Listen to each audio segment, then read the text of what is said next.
بسم اللہ الرحمن الرحیم۔ سانحہ کربلا انسانی تاریخ کا ایک دلخراش واقعہ ہے کہ جس میں پیغمبر صلی اللہ علیہ وآلہ وسلم کے پیروکار اپنے ہی نبی کے نواسے کو بے دردی سے شہید کر کے ان کا سر اقدس نیزے پر سجا دیتے ہیں۔ 11 محرم کو عمر بن سعد اپنے ساتھیوں کو دفنا دیتا ہے جو کہ اہل بیت کے ہاتھوں قتل ہوئے تھے، اور سید زادوں اور اصحاب کے 72 جسد مبارک بے گور و کفن چھوڑ کر چلا جاتا ہے۔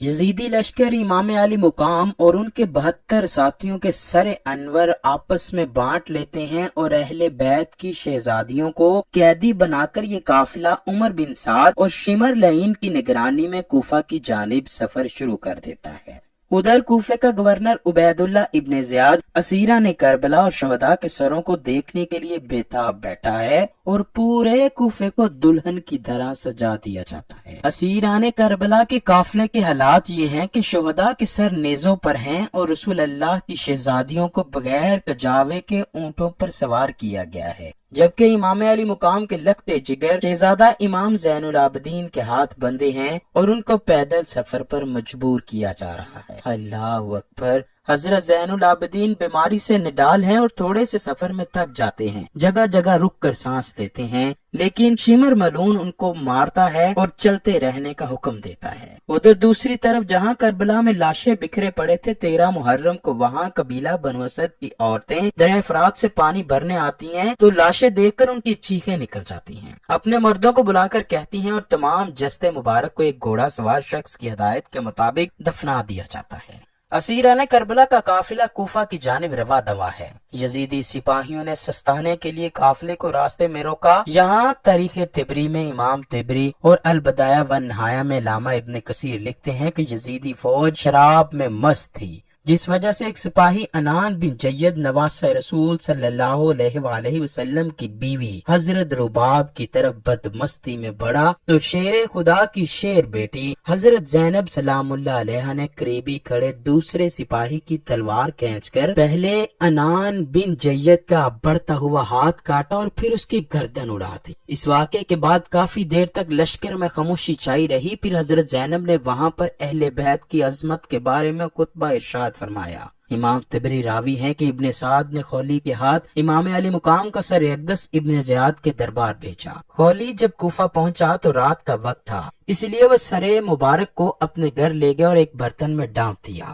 سر مبارک کو دیکھ کر اس کی بیوی سخت ناراض ہوئی کہ یہ تم نے کیا ظلم کیا ہے؟ وہ بیان کرتی ہے، خدا کی قسم میں نے دیکھا کہ ایک نور برابر آسمان سے اس برتن تک ستون کی مانند چمک رہا ہے، اور میں سفید پرندے دیکھے جو برتن کے ارد گرد منڈلا رہے تھے۔ چنانچہ 12 محرم کو اسیران کربلا اور نواسہ رسول کے سر مبارک کو ابن زیاد کے دربار میں پیش کیا گیا۔ شیر خدا کی شیر بیٹی حضرت زینب اور ابن زیاد کے درمیان سخت گفتگو ہوئی۔ کوفہ کا درندہ صفت خون خوار حاکم عبداللہ ابن زیاد، جس کی تلوار سے خون ٹپک رہا ہے، جو فرزند رسول امام حسین اور ان کے گھر والوں کا خون بہا کر مست و مغرور اور کامیابی کے نشے میں بالکل چور ہے، اس کے مقابلے میں حضرت زین العابدین ایسا بے باک اور سخت لب و لہجہ اختیار کرتے ہیں کہ ابن زیاد آپ کے قتل کا حکم جاری کر دیتا ہے۔ چنانچہ اگر جناب زینب سلام اللہ علیہ ڈال بن کے آپ کے سامنے آ کر یہ نہ کہتے ہیں کہ میں اپنے جیتے جی ایسا ہرگز نہ ہونے دوں گی، اور ایک عورت کے قتل کا مسئلہ درپیش نہ آتا، نیز یہ کہ قیدی کے طور پر دربار شام میں حاضر کرنا مقصود نہ ہوتا، تو عجب نہیں کہ ابن زیاد امام زین العابدین کے پاک خون سے بھی اپنے ہاتھ رنگین کر لیتا۔ ابن زیاد نے شہداء کے سروں اور کربلا کے اس قیدی قافلے کو شمر لعین اور طارق کی قیادت میں یزید کے دربار شام کی طرف روانہ کر دیا۔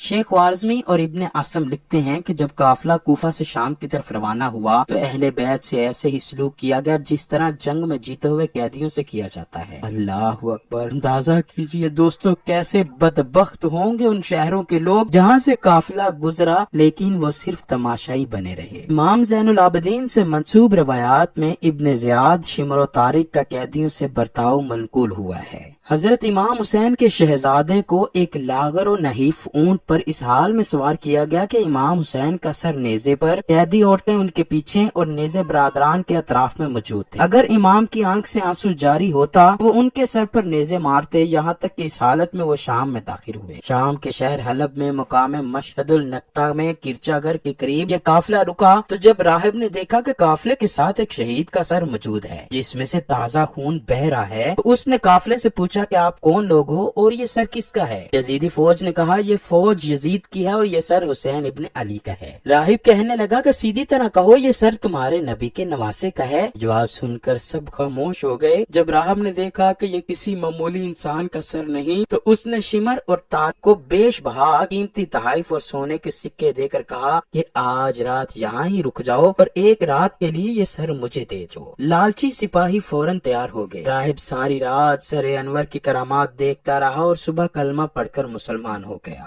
روایات کے مطابق ظلم و جبر سہتے یہ اہل بیت اطہار کا قافلہ پہلی سفر کو شام داخل ہوا۔ یزید کے حکم کے مطابق شہر کو ایسے سجایا گیا تھا جیسے کسی جیتی ہوئی فوج کے کمانڈر کے استقبال کے لیے سجایا جاتا ہے۔ شہر میں داخل ہونے کے بعد اسیران کربلا کو جامع مسجد کے چبوترے پر بٹھایا گیا۔ یزید کے حکم کے مطابق محل کو سجایا گیا اور تمام بزرگان شام کو محل میں مدعو کیا گیا۔ پھر حکم ہوا کہ اب اسیران کربلا کو حاضر کیا جائے۔ امام حسین کا سر انور ایک تشت میں پیش کیا گیا اور کھانے کی میز پر رکھا گیا۔ یزید اپنے اصحاب کے ساتھ شطرنج کھیلنے لگا اور جیسے ہی بازی جیتا تو جام نوش کرتا اور باقی بچا ہوا جام تشت پر گرا دیتا۔ دربار میں موجود مروان بن حکم کے بھائی یحییٰ بن حکم اور صحابی رسول ابو برزہ اسلمی نے جب یزید کی ان حرکتوں پر اعتراض کیا تو یزید نے ان دونوں کو ذلیل و خوار کر کے اپنے دربار سے نکال دیا۔ اسی طرح شام میں چاہے وہ یزید کا دربار ہو یا مسجد میں لوگوں کا بے پناہ ہجوم، بڑے ہی واضح الفاظ میں دشمن کی سازشوں سے پردہ اٹھا کر حقائق کا برملا اظہار کرتے رہتے ہیں۔ چنانچہ حضرت زین العابدین کے ان تمام خطبوں اور تقریروں میں اہل بیت کی حقانیت اور موجودہ حکومت کے جرائم اور ظلم و زیادتی کا پردہ چاک کرتے ہوئے نہایت ہی تلخ اور درست لب و لہجے میں غافل و نا آگاہ عوام کو جھنجھوڑنے اور بیدار کرنے کی کوشش کی گئی، لیکن وہ بے ضمیر لوگ اپنے آپ کو بیچ چکے تھے۔ ان پر اب حضرت امام زین العابدین اور حضرت زینب کے خطبات کا کوئی خاطر خواہ فائدہ نہ ہوا۔ سبھی کی مائیں بہنیں اپنے اپنے گھروں میں تھیں، جبکہ حضور کے نواسے کی بیویاں، بہنیں اور بیٹیاں قیدی بنے دربار میں موجود ہیں۔ اللہ اکبر! کیوں نہ وہاں موجود لوگوں کے دل پھٹ پڑے، کیوں نہ وہاں موجود لوگوں پر قیامت برس پڑی۔ اس کے بعد یزید نے قافلے کو قیدی بنایا اور کچھ دنوں بعد مدینے روانہ کر دیا۔ اللہ سے دعا ہے کہ ہم نبی آخر الزماں حضرت محمد اور ان کی پاک آل پر اپنی جان نثار کرنے والے بن جائیں۔ اے اللہ پاک ہمارے گناہوں کو بخش دے، ہمیں اور ہمارے دلوں کو بغض